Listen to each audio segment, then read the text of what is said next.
Holy smokes, guys. Have you seen this new 4K satellite imagery in the Smart Fishing Spots app? It is next level. It makes Google satellite maps look like a complete joke. I can't even use them anymore after seeing this. It's probably why some of these companies are charging hundreds, if not thousands of dollars to get this same access to be able to see your fishing spots in this 4K level. It lets you see all kinds of new hidden areas, new potholes, new seagrass, new oyster bars, stuff that you would never ever see on a normal Google satellite map. The best news is with us, it's completely complimentary. It's completely free for our members. So if you're a current Insider member, go check this out. It's in the toggle area where you'll now be able to see a little place where you can see obviously oyster bars, seagrass, you've got Bing, Google, and now you've got this 4K imagery. And if you're not a member, what the heck are you waiting on? Someone to grab you by the hand and show you exactly where to find new fishing spots every single week, because that's what we do. Come and join us. It's saltstrong.com and the Insider Club. 35,000 plus members and new ones joining every single hour. See you inside.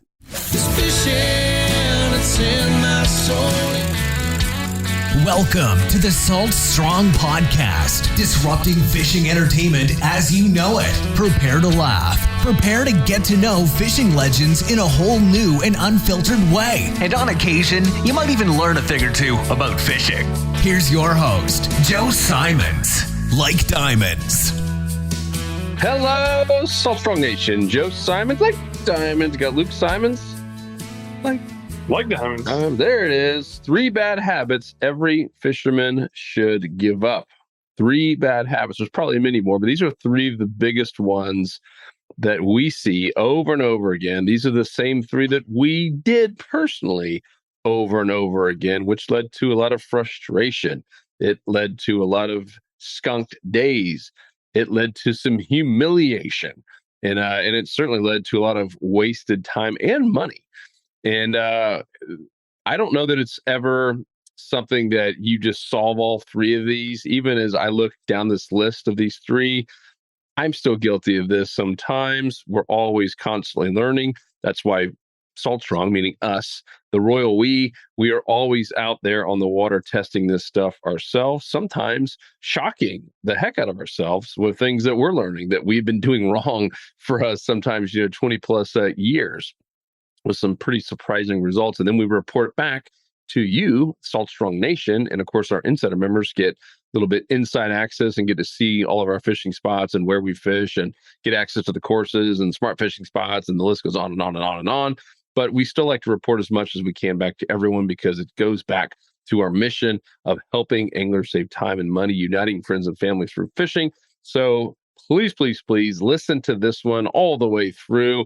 I am certain, regardless if you're a newbie or if you're just a weekend warrior, or if you even fish all the time, you will get something out of this episode. So the first one, the first bad habit, is sticking with the wrong equipment, not pivoting enough, right? We always talk about simplification here. Don't believe that you need to have an entire tackle store of stuff. The same point, you need to know when you should be using specific equipment. So the first one is wrong equipment. And Luke has multiple stories on this. We had, a member not that long ago, someone that we ran into, and he was talking, and we had like an epic day. Remember Luke? And he's like, man, I didn't catch anything. He's right next to us. And Luke said, someone like, show me what you're using. And he's like, I'm using the same stuff you guys recommend, the slam shading. He's like, well, let me see everything. And the guy had 20-pound braid, right? Fishing, super skinny water. And it looks like, well, man, that could be part of the problem. And it was. So Luke, talk about this, the wrong equipment issue. Yeah, equipment's a big deal. And to that guy in particular, it was like a 6-foot rod with a 4,000 size reel and 20-pound braid trying to get redfish in skinny water that's highly pressured. It's not going to happen. It's literally, you can't cast far enough. That braid is way too thick. The fish can feel it, if not see it, and they're just going to spook off. And so if you're using the wrong equipment, you're setting yourself up for failure in many cases. And the more pressure your area gets, the more important this is. So anybody fishing around Tampa Bay, listen carefully. And really most of Florida, really most of the Southeast now, there's a lot of fishing pressure. And so equipment's a big deal. The number one thing that I see people doing wrong, and that we both did it, Joe and I both did it as well, is using too strong a gear. We were we were going with, 20 pound or more line, just so that we'd be ready in the small chance that it happened that we hooked into a 50-pound redfish next to some docks, right next to the pilots. Like, yes, you do want to be prepared for what you're probably going to encounter, but in most cases, going down to 10-pound braid for inshore fishing is plenty, especially if you're going after redfish and trout. They're really not that good about getting around structure. And even when they do, there's been multiple times that I pulled overslot and upper slot redfish around pilings with braid. You just have to be careful. You have to be mindful not to damage the line. But the added advantage you get on casting distance, and as long as you're using good knots, you're going to have very strong line that's going to cast an absolute mile, and that's going to all but guarantee that you'll catch more fish than the people using 20 or more pound braid. In most cases, whoever can cast the furthest is going to catch the most fish, especially if you're fishing off the piers, but even off boats. I take people out all the time. And when I look at their equipment, I almost always know who's going to be catching the most fish and also who's going to be catching the least fish. If somebody has a 4,000 size reel and 20-pound braid, it's almost guaranteed that they're not going to catch many fish. So it's that important. And it's a lesson that I wish I would have learned sooner, because I was going out buying the 4,000 size reels when I should have gotten 2,500s. I was going out and buying 300 yards of 20-pound braid when I should have gone 150 yards of 10-pound braid. So not only is it going to help you save money, but you'll actually be having some better results in many cases as well.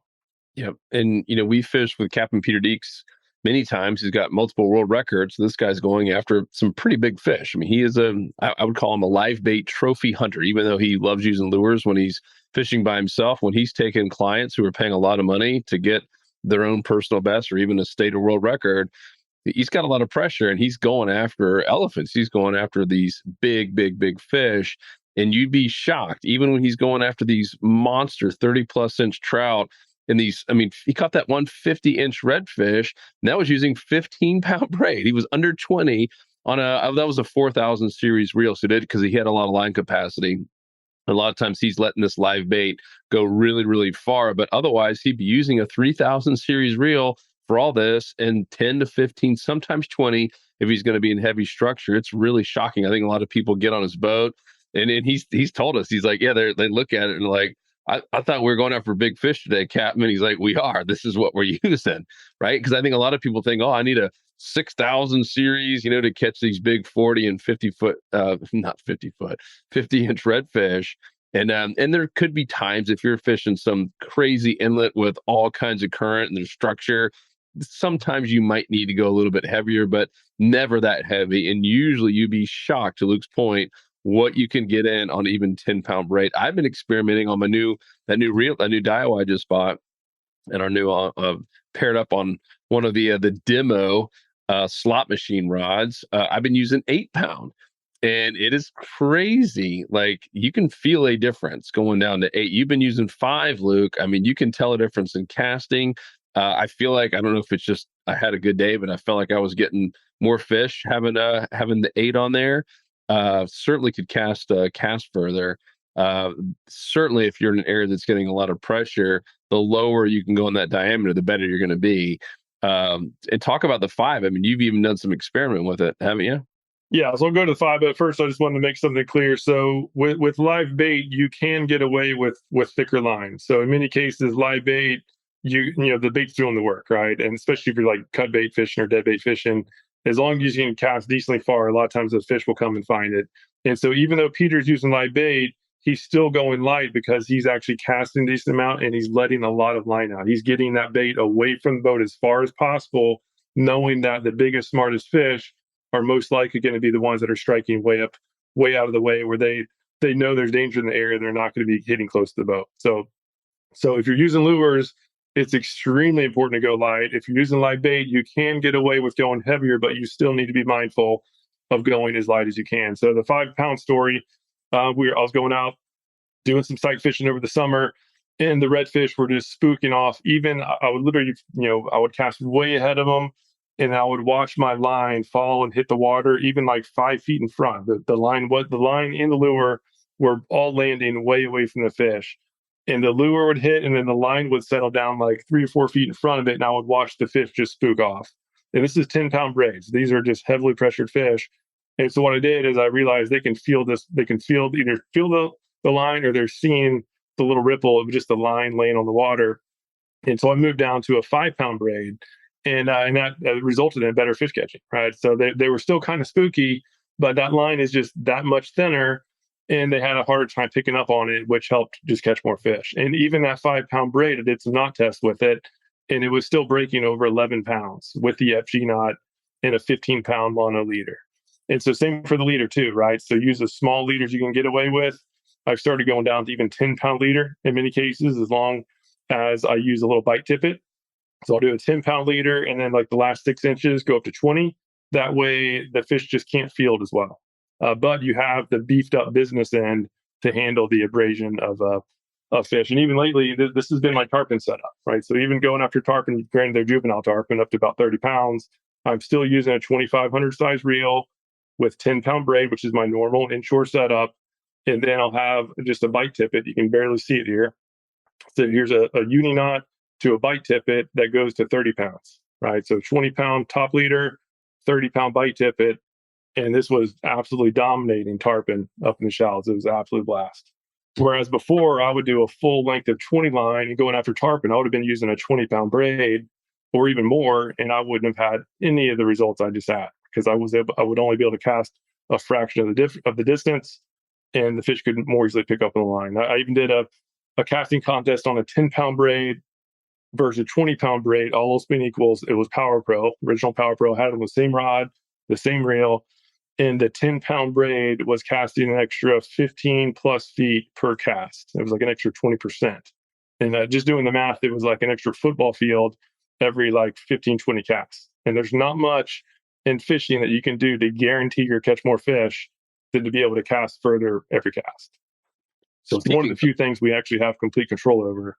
And again, we did, for many years, we just didn't even think about it, and we were just going after the hopefully we catch the hook into the giant fish, and we'll be able to have a good shot with it.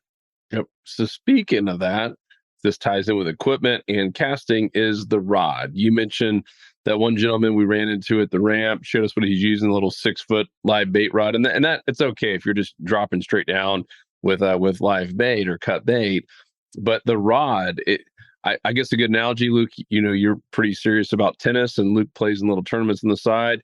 There's a massive difference between having like a really nice, let's just say $300 or $400 rod with brand new strings on it versus like a $50, 30-year-old rod that hasn't had new strings in that same amount of time. There's a massive difference in equipment.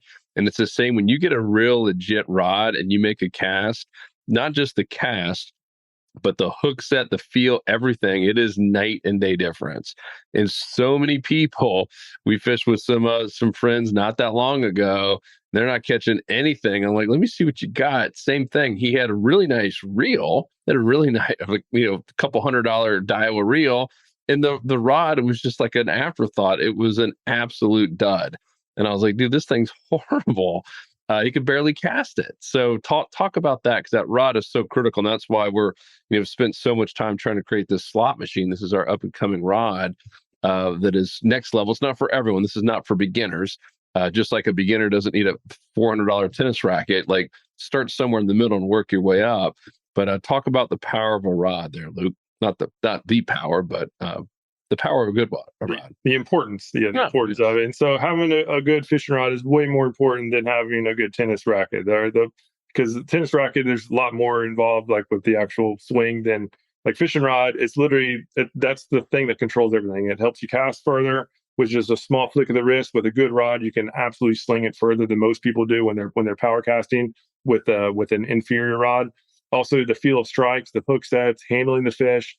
The rod does so much. And so for many years, as Joe mentioned, we would prioritize the reel over the rod. And we see it all the time too. And it's a huge mistake. I personally would spend like $200 on a reel, thinking that was my problem for not catching as many fish as I wanted.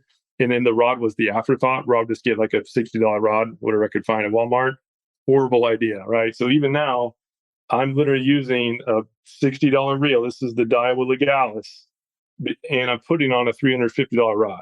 So because I now know that the priority should be on the rod, go as big as you can on the rod, and then the reel is the afterthought. This Legalis, $60, and it handles great. This is what I was catching all this tarpon with. I just use it for on the paddleboard, knowing that I'm eventually going to fall in and dunk it or do something stupid and mess it up. So in case when that happens, I'm not going to be quite as upset. And so far, it's holding up great. I've had this for a long time, and I have multiple of them. They work great. They last long. Shockingly good for such a price point like that. But again, most importantly, it's about just putting the rod up there. So rod number one, line number two, reel is the third most important. So make sure to have that order when you're going out and making your tackle purchases, because that's totally opposite than most people. A lot of people are putting the reel up top, spending way too much money, and then they're missing out on really the most important. I would say the more important things. Again, this is mostly for lures, right? Because lures, you're actively casting. With line bait, you have a little bit more room to be a little bit sloppy on that, I should say, because again, the live bait is doing a lot of the work. You're not having to work quite as hard. But if you're using lures and you're casting, you need that good feel. You need that casting distance. Having a good rod is crucial, extremely important. Which ties into bad habit number 2. Excellent segue there, Luke. And bad habit number 2 is only fishing with live bait, or only feeling like you can catch fish with live bait. We have so many friends here in Florida that fit this description, and they're puzzled on how we catch so many fish without it. I'm puzzled how they can't figure out not to have to rely on it every single time. And we placed and made a decent chunk of change. It was $1,000+ in a tournament there. And we were the only team using lures. Everyone else is live bait. And it just so happened that a front account came through and you weren't allowed to get your live bait until that morning of, and none of them get live bait. Like, it took them half the morning just to get enough live bait for the boat. We're already out there catching fish.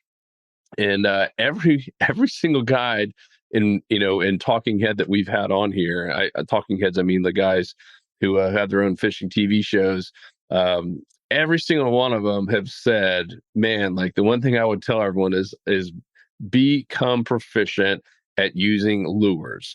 It gives you so much more control. It gives you so much more freedom, so much more flexibility, whether you're on vacation in a brand new spot, you're at a work event and just want to go out fishing on the beach for a little while, or if you're in an area like a beach or a kayak and you don't want to be lugging around live bait or don't have access to a live well.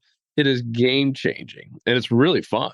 I mean, to me, like, live bait's almost kind of boring sometimes. Sometimes it's incredibly exciting. But to me, like, not being able to cast and just sitting throwing something out and waiting, I was like, man, I can't believe we used to do this, because that's all we did. So I'm talking from experience. That's all we did for the longest time. And we wouldn't fish. Remember in the wintertime, like, we just kind of gave up because we're like, we don't know how to fish without it. And it was tough to find. So we just kind of stopped fishing. That was certainly a bad habit that we continue to see over and over again. Yeah, and we're not saying that live bait is bad and it doesn't work. It's just that it's not a requirement. Don't be held hostage to it. It's the bad. Yeah, just don't be held hostage. It's interesting that most freshwater anglers only use lures, and like a minority use live bait. And then on the saltwater side, it's the opposite. Most people use live bait. And to me, saltwater fish are way more aggressive than bass. I was a total bass addict for many, many years. I still enjoy doing it. But saltwater fish are more aggressive. And so if you can catch bass with lures, then you 100% can catch many saltwater fish, snook, redfish, sea trout, flounder with lures as well. Very similar behavior patterns, very similar retrieve styles. It's just a matter of getting the right lure for the right depths, and again, and maximizing casting distance, which is more important for the saltwater environment. But yeah, it's shocking how effective lures can be. And back in the days when we were in high school and college, we can get away more with the live bait, because even if bait was tough to get, we would have like all day long to fish, right? Not as many responsibilities back then. Now it's rare that I have more than 3-4 hours to go fish. And so I don't want to spend a big percentage of that messing with live bait. I would rather just go out where I can immediately go to the first spot while the sun's coming up. I have my favorite lure for whatever depth zone and whatever season it is, and catching fish automatically, right? Catching fish right then versus having to have that live bait step in there. And also, if you're not on the water a lot, live bait just slows you down, where you can't move as fast, right? You have to, like, you can't actively cast a live bait. So if you don't know exactly where the fish are holding and you don't know where the bait is, if you don't know both of those like immediately, then you're really setting yourself for failure, right? Because it's more of a guessing game. Whereas with lures, you can immediately start casting and covering water, and you're going to cover way more water so that you have a much higher chance of success on getting into that really good feeding zone. So lures help you to save time where you can immediately start fishing. But most importantly is they just help you cover more water. So if you are able to cover water, it's huge. If you have a boat with a trolling motor, lures are incredibly valuable. If you're fishing from shore or from a pier and you have a fixed location where you can't move around a lot, that's when lures can be tougher to compete with live bait, right? Because you're going to be in one area. There's probably going to be other people with live bait. So that's the time where live bait would be more important. But if you're wade fishing or in a kayak or have a boat and you can move, it's shocking how effective lures can be if you just give them a chance. Most people like us, we just never gave it a chance for many years. And that was probably my biggest regret because we're just going to the same spots and sitting there for sometimes a couple hours not catching anything.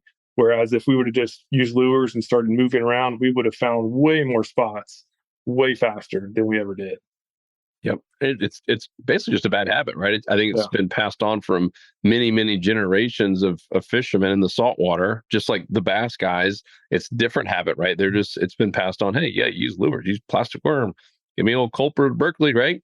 That's all you need. A little, maybe a horny toad. But it really is a bad habit. And to your point, Luke, it's not like we're saying you should never use live bait. We use live bait. It's you know what it's like? It's like fast food. It's good. It tastes good, but you shouldn't eat it for every single meal all the time. You should at some point put a salad in your stomach. So, it's something that we all as anglers, to be a complete angler, I believe is what Peter Deeks called it. To be a complete angler, you need to learn how to do both. And there are times when you're going to need to learn or to know how to do each one.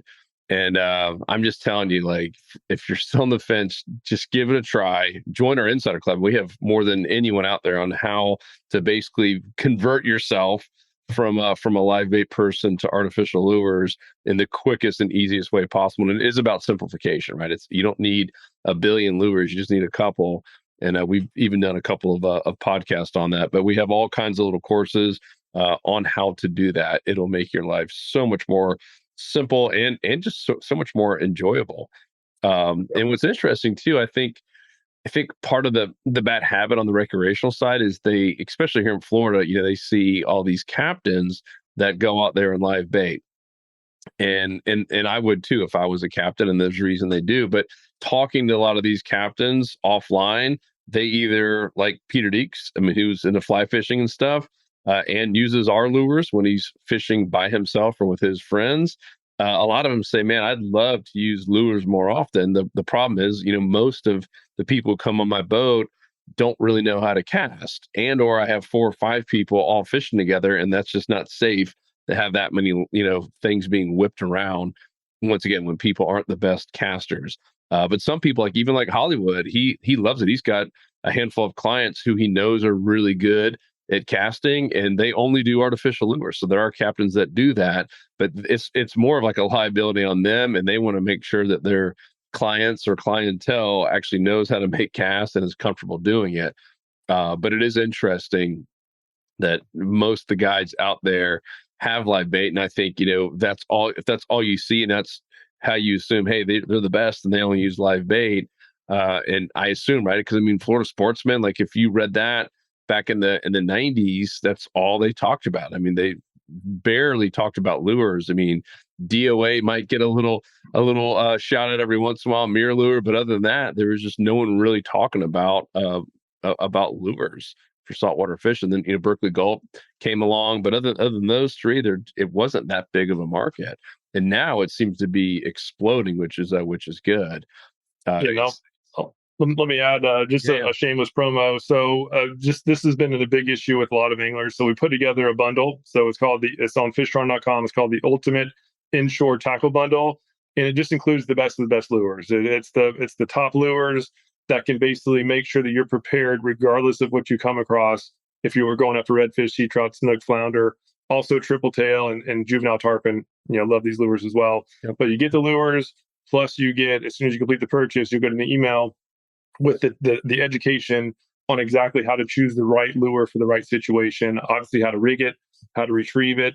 And then we even send some cheat sheets on each season on how to just find the fish quickly each season, just to make sure that you can maximize results. Because again, there's a lot of people out there, and again, it just saved us so much time and energy once we finally gave lures a shot, especially once we started getting used to them and getting informed on how to use them. This way you can get it all in one swoop. It's at fishstrong.com. You get it all at a 10% discount. Excellent. All right. The next one, the third bad habit, is going out there with no pre-trip plan, basically winging it, right? And that usually means if you don't have any pre-trip plan, what do you do, Luke? Go back to the old spot where you caught them last time. Same old spot as last time. Yeah, the spot, the GPS spot. Yeah. And this is what I alluded to in the very beginning when I said we're all guilty of this sometimes, because we've done it. There's been times where you wake up late and you just didn't put the time in to do any pre-trip planning. Now we don't have to with Smart Fishing Spots. Really is taking the learning curve down big time. You still got to put time in though. So we're all guilty of this. We all said, oh, we'll just go back to that same old spot. There were definitely redfish there last time, but that is probably the ultimate killer. I mean, not probably, definitely. Yeah, definitely the ultimate killer of, and when I say killer, meaning the thing holding you back from consistent results, is going back to the same old spots. Fish move, right? They certainly move every day. Like tide cycles, they're moving. We know they move during seasons, right? I mean, some of them are going offshore to spawn. Some are going way up into creeks at certain times of year. I mean, they're constantly moving. They're not like bass, whereas bass, for the most part, they are moving during the year. But the bass for sometimes for a month will kind of stay in the same little piece of structure, maybe kind of come out occasionally. But a lot of the bass, they say when they release them, go back to that same old spot. So they're a little bit different. But man, these redfish and trout and snook and flounder, they are just flat out moving. So you've got to understand trends, right? You have to understand the fish biology, and you have to be able to look at tide charts or Smart Fishing Spots and start looking at these satellite maps and start coming up with a pre-trip plan, and then taking into consideration things like the wind, right? And the temperature and what happened, the day before and what's happening now, the moon phase. I mean, all that stuff comes into play, which is why we built that Smart Fishing Spot system. We basically did all the grunt work for you. That's what it comes down to, right? Because there is a lot of grunt work that goes on behind the scenes, especially when you're just starting to do your pre-trip plans. It can be overwhelming. There's a lot of stuff. So Smart Fishing Spots is more of a kind of a done for you or done with you system, and is taking in new data every 15 or 20 minutes, right? I mean, that's why it's changing constantly, and helping you, gives you some predictive spots on where you should start looking first. Is it always right? No, of course not. Nothing's perfect. But as it gets closer to the time you're fishing, it is really, really, really getting fine-tuned. We're getting testimonials coming in every day from it. But that is the number one issue. And so thoughts on that, Luke, on same old spots, no pre-trip plan? Yeah, I mean, it just comes down to setting yourself up for success. If you just go back to a spot because you caught a good fish there last week or even worse, last year, right? That doesn't mean much. And so if you're not taking into account the current flow on how it's hitting that particular spot, or what the water depth is at that particular spot, if you're not thinking about the wind and is it pushing water onto that area, or is it like a wind blown area that's not getting any wind? If you're not putting that into account, based on the season, you're not going to be consistent. You're not going to get consistent results. And again, we know because we did that for many years. I remember being so happy with Dennis Aust. He took us, we were really struggling with inshore fishing, really good bass fishing. We grew up on a lake, and we were just getting very frustrated with inshore. We were able to catch some trout, but we would rarely ever catch redfish, and even fewer snook. And I remember Dennis took us out. We went to this area, and we caught a slam in one spot. And I remember being so happy. We were just finally, and it wasn't that far from the area that we normally fish. We were down at Little Gasparilla Island. And so we have a slam spot 5 miles from where we stay most of the time. So happy. And then we go there without Dennis a few weeks later, at a different tide and a different wind that we didn't even think about it, and we got skunked. And so then we thought we were failures. Like, we're like, oh my gosh, we're just terrible fishermen. Like, we know they're here. They were there, right? And they were coming back at certain situations, but we just didn't even think about it. Like, we weren't even, literally didn't even cross our minds to take that into account. And that's really the most important thing, because as Joe mentioned, these fish are moving based on the tides, just based on how they feel. They're not smart. Fish are not smart at all. All they're doing is reacting to their changing environment. The inshore saltwater fisheries, the waterways are constantly changing. The currents moving back and forth. The temperatures going up and down, and those fish move. But they're very predictable as well. So as long as you know how they move and why they move, then you can consistently start putting yourself where they're going to be based on the conditions. And so that's really what we teach in the Insider Club. We have a Finding Spots Mastery course that goes to the low-level details where you can do it yourself. Or, as Joe mentioned, we have the software that really does it for you, does a lot of it for you, but nothing will beat knowing it yourself, right? You can never beat that.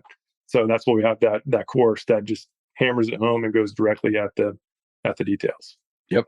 So that's it. Those are the three main habits. If you just keep those three things in mind and avoid them, you will have so much more fun and more success and more consistency. And if you want help with any of it, come join us in the Salt Strong Insider Club. Over 35,000 members from Texas to now up to New York and everywhere in between.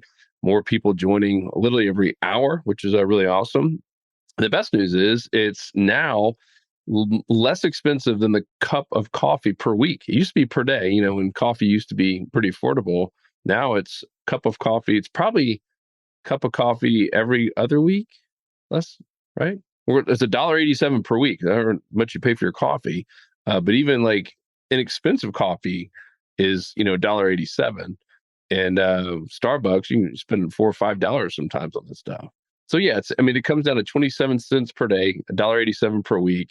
It's an investment in yourself, and you will save time for sure, and you will save money for sure. And we save money because we have everything in our store is 20% or even sometimes more off, which is really, really awesome. And we have some members who save $500-$600 a year just on the tackle savings alone. So come join us there. That's over at saltstrong.com. For you current members, thank you guys so much. We appreciate you big time. Got some really neat things coming in the community. We have a whole new dashboard we've been working on for forever. This thing is going to be epic. We've heard you in terms of things that you want to see, and now you have everything from the tides in your area, whatever area you want to put as your default, to be able to see all the latest news, any new offers or new tackle for sale, stuff like that. It's going to be all there on one little dashboard for you. So it's coming really, really soon. Really pumped for you to see that. So thank you guys big time. What else, Luke? Anything else? Yeah, I'll tell you one thing. If you are new to us, just know that we do stand behind all of our products. And so this club, as Joe mentioned, it's just $97 a year, which equates to $1.87 per week. But we stand behind it. So if you get in there and you don't think it's amazing, if you don't see that you're catching more fish and that you're not saving money on your tackle, to let us know and we'll refund the entire thing. We stand behind it. You have an entire year to make sure that you absolutely love it.